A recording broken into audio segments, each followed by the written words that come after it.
Welcome. You are listening to Our Mindful Nature, formerly titled The Mindful Minute.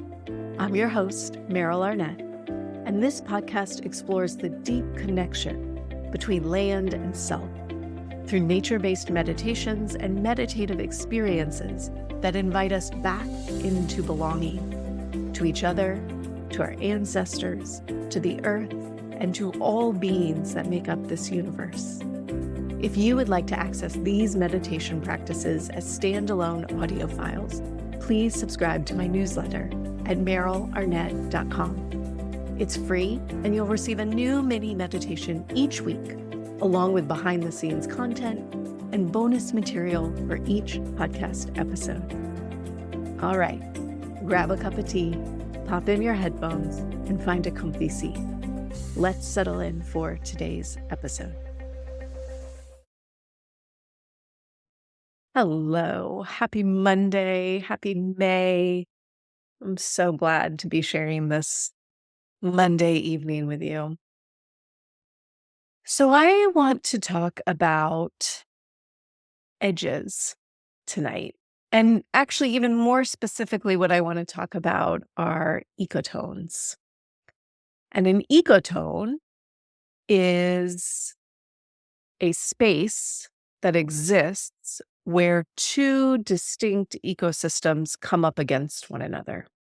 And so the easiest ecotones to think about are things like marshes or mangroves, right? Where like the coastal forest is butting right up against the ocean, or riverbank is butting up against river.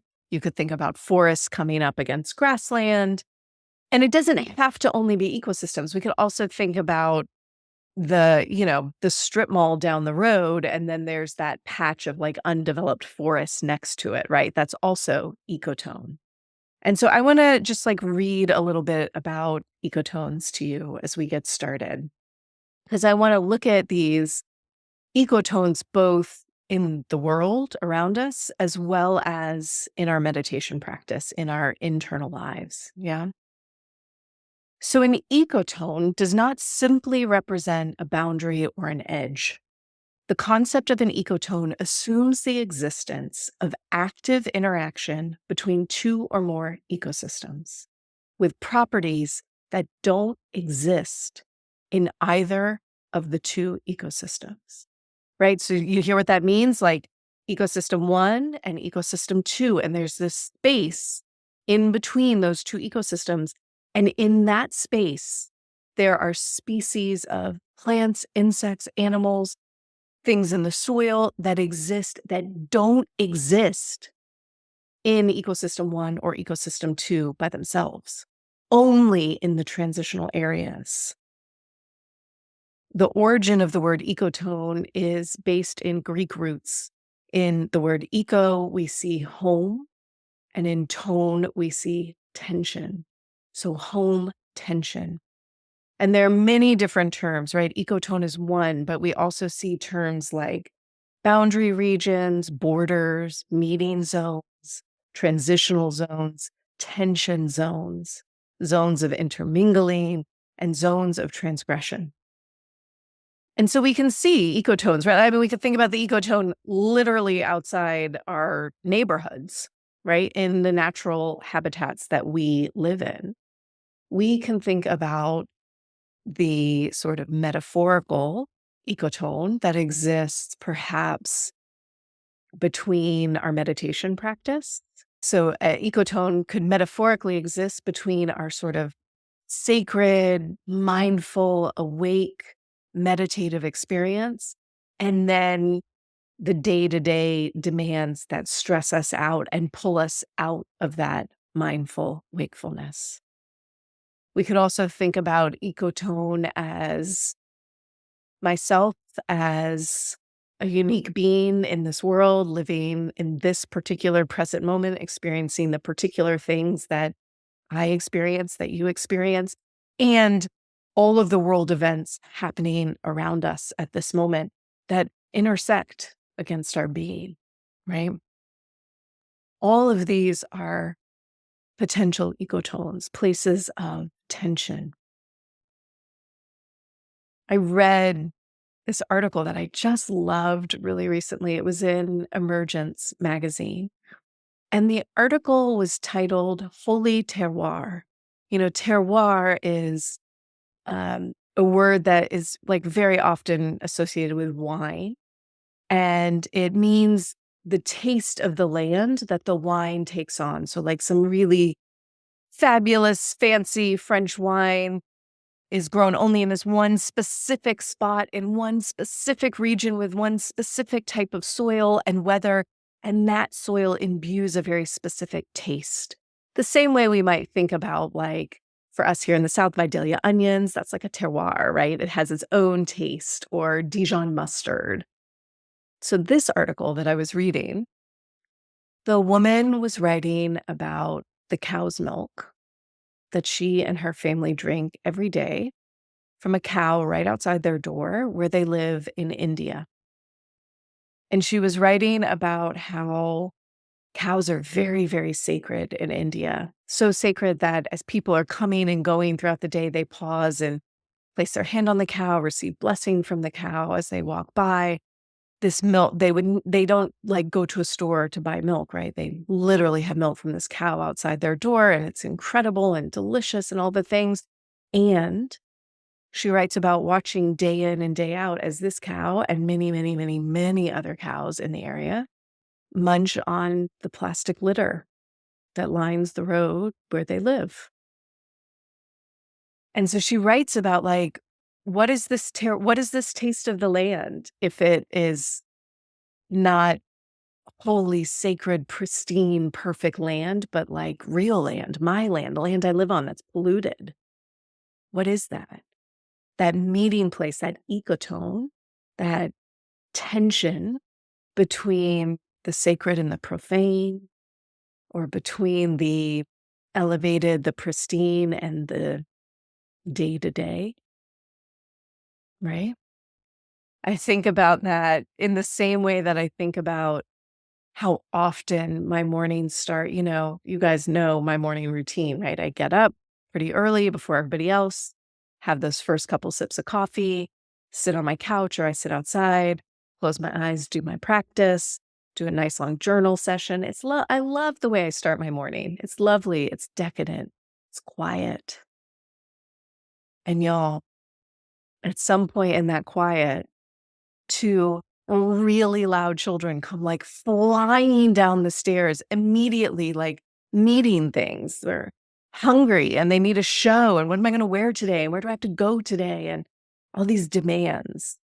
And there's that area, right, where I'm still a little bit in my practice and I'm being pulled really quickly into the demands of others. And there's a transitional zone there for me to be curious about, right? I also think about, as we're witnessing the unending brutality happening in Palestine, I've been thinking a lot about the words, and I know for those of you in this group, I emailed you all these words, I think last week, the words of author Carrie Nee Doherty, who's one of my favorite authors, as she was writing about what we're witnessing in Palestine. And she wrote that our tenderness needs to match the brutality. Our tenderness needs to match the brutality. And when I think about that, I feel this same transitional zone, right? Because those are two very different things, tenderness and brutality. And I think it's really easy for us to imagine a very crisp, clear, straight line dividing those two. Tenderness is on one side, brutality is on the other, and there is a thin, straight, sharp line. I see it, I know it, and I know when I've crossed that line, right? And what we see in nature, what we're being invited to reflect on, that it's not an edge. An ecotone is an entire ecosystem in unto itself, where these two very distinct things are butting up against each other. And in those places is wild speciation, right? The most evolution, the most population, the most vibrancy and life happens in these ecotones. The reason I know about ecotones is because there's such a push to preserve them, right? There's all of these people raising funds to preserve these ecotonal areas because they're so important for evolution. It's not a simple boundary that we either cross or don't cross, or we stay on one side or the other side. It's not a boundary like that. These areas are invitations for our own expansion, for our own growth, for something new to evolve or emerge. And so I bring this to the forefront of our practice because I think we can experiment in our practice with being brave enough to sort of live in edge places, right? I think we can practice this in our meditation practice when we think about perhaps our body. Like very often I think we close our eyes in meditation and we go inside. We're looking at an internal landscape or feeling an internal landscape. And then there's the outside world, right? There's the fan that's blowing and the hum of the lights and the conversation from the next room. All of that external, all of this internal, you could think of as two separate ecosystems. And rather than just like my skin is the boundary, what if we get curious about the intermingling? What if our boundary is a little bit more porous than we typically imagine? What life is there? What growth is there for us? We could think about that same intermingling between our breath, which we're invited to focus on when we meditate, and our thoughts, which we're invited to not focus on when we meditate.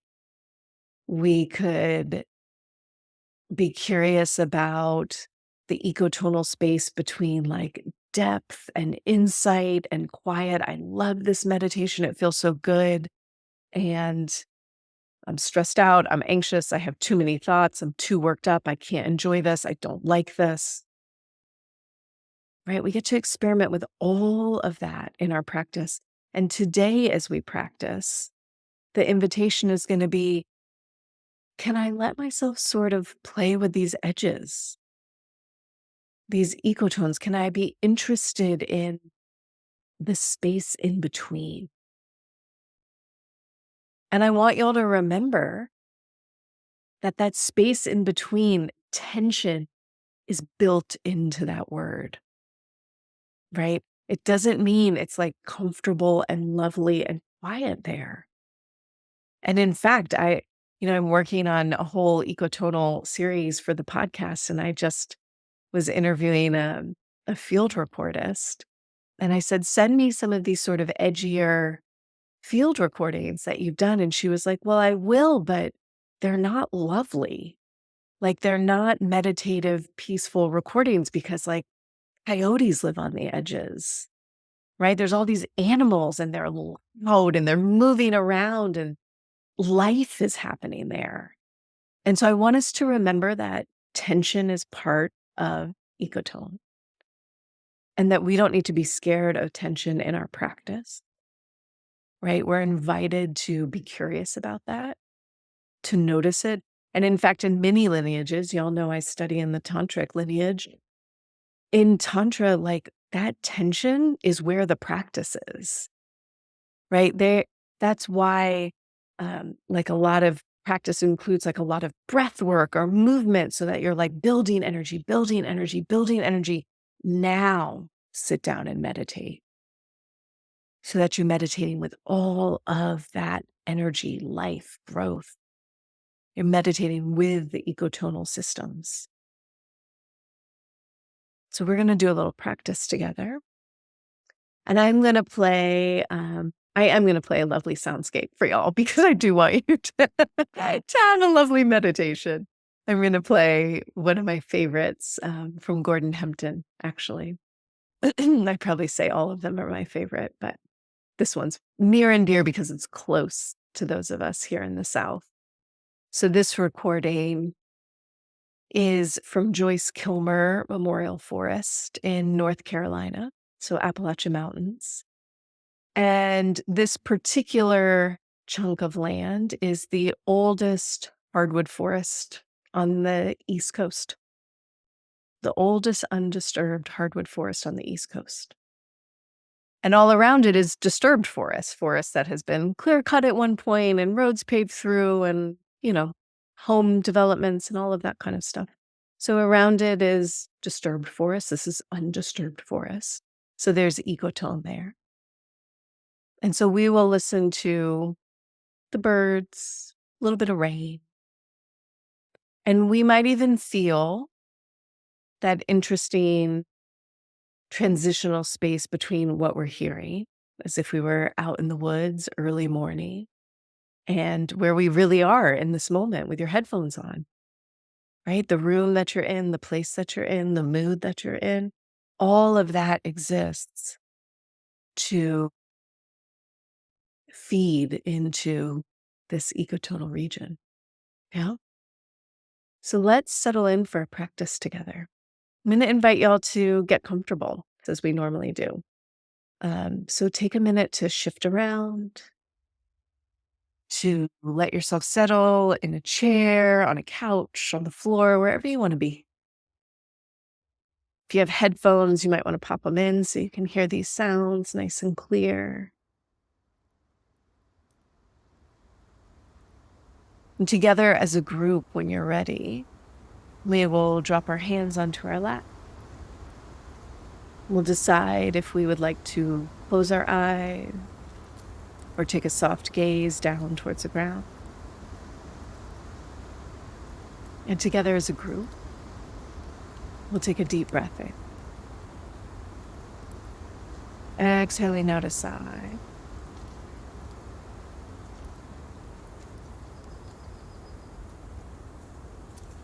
Let's do that once more, inhaling deeply. Exhaling out a sigh.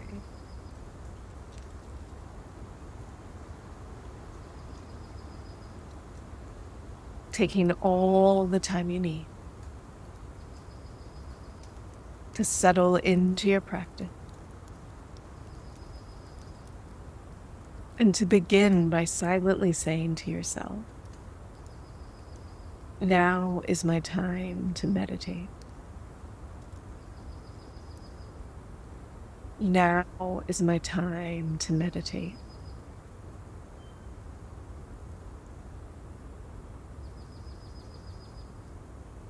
And as you say those words to yourself, perhaps you can settle a bit more into your own body.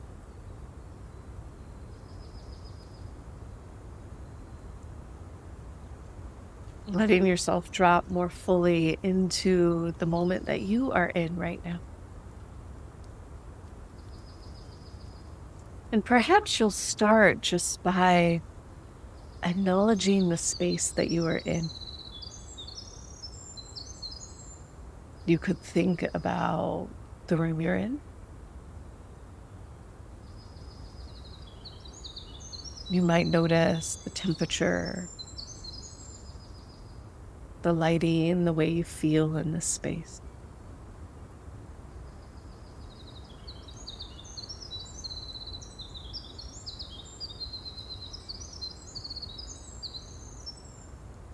Taking a moment to simply acknowledge the space that surrounds you right now.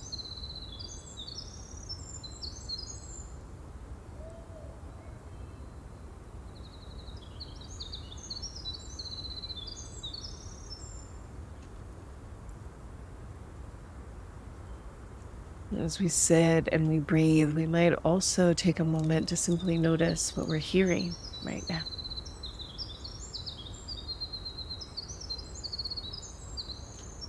A place of old, undisturbed forest.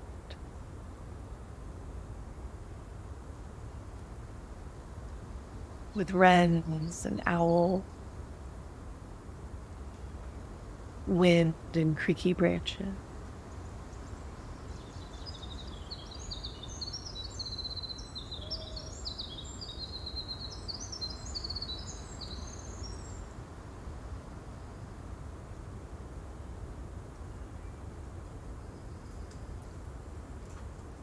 And while we're aware of our surroundings,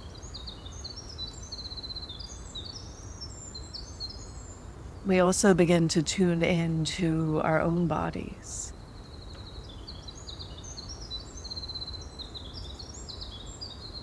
Maybe starting to soften a little bit.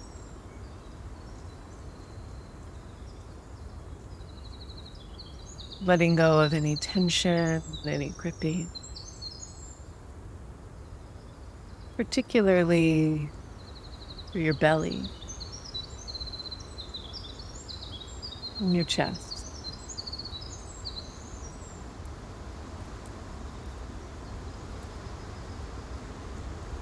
Softening along your shoulders,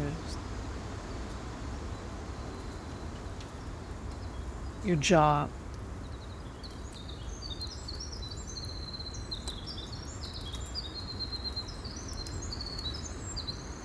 your eyes and your forehead.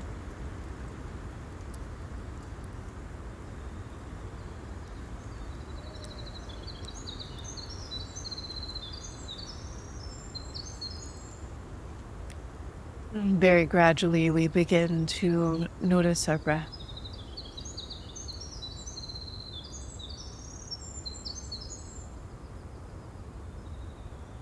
We feel the breath moving into the body.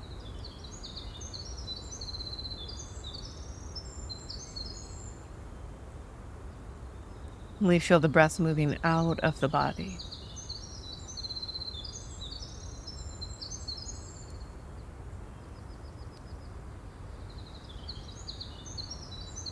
And we'll notice today that the breath serves as ecotone.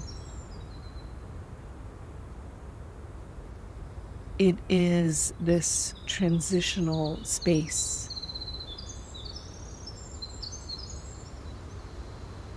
Breath that moves through the ecosystems outside of us.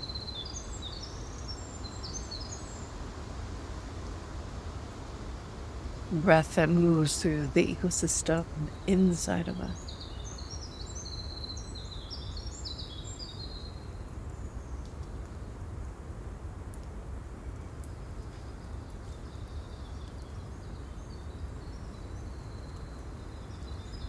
And as we settle into a period of silence,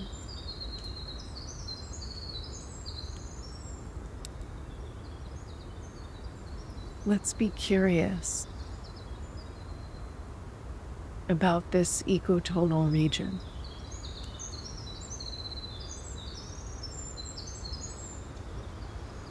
The space between our internal ecosystem and the external ecosystem.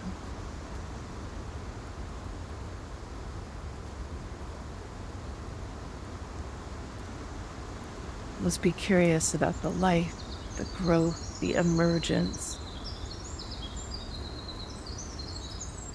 that occurs only in this transitional space.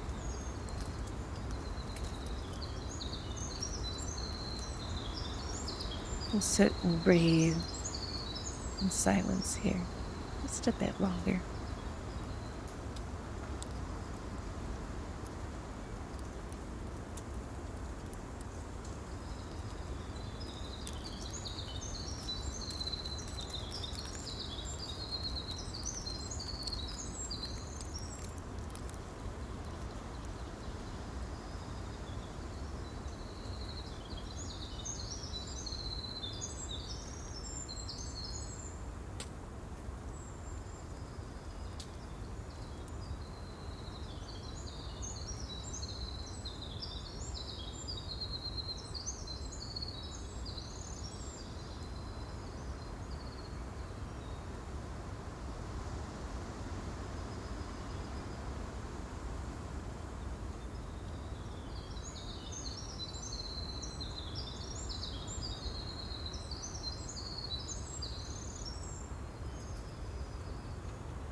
Feeling your breath here.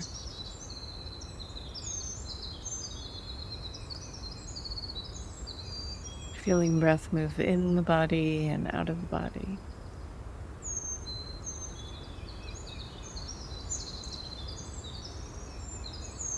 Feel that space that is woven between you and the world around you.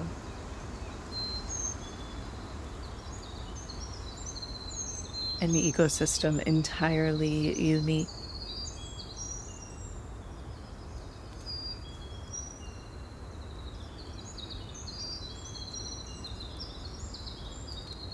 And letting the breath grow a little bit deeper here.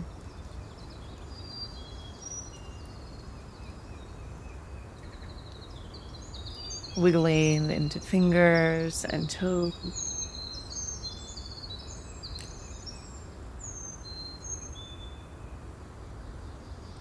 And when you're ready, taking a deep breath in, exhaling out a sigh.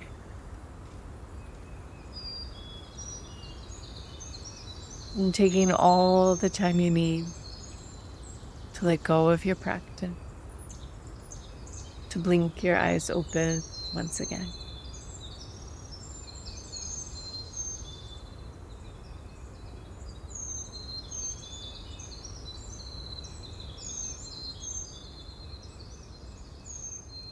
Thank you, guys. I hope that was interesting, informative, curious for you. I'd love to share your thoughts if any came up, either while you were meditating or while we were chatting. And of course, you are always very welcome to simply click off and go journal about your experience of ecotones. Thanks for listening to Our Mindful Nature. If you enjoyed today's episode, please consider sharing it with a friend or leaving me a review wherever you get your podcasts. It helps others to find the show, and let's face it, we could all use a few more meditators in our lives. Our Mindful Nature is recorded on Muskogee land and produced with the support of Brianna Nielsen. Deep gratitude is offered to acoustic ecologists Gordon Hempton and Nick McMahon for the use of their nature field recordings in many of these episodes. To join my live classes, ask questions, or learn about my teacher trainings, please visit merylarnett.com. Thanks again for listening. I'll see you next week.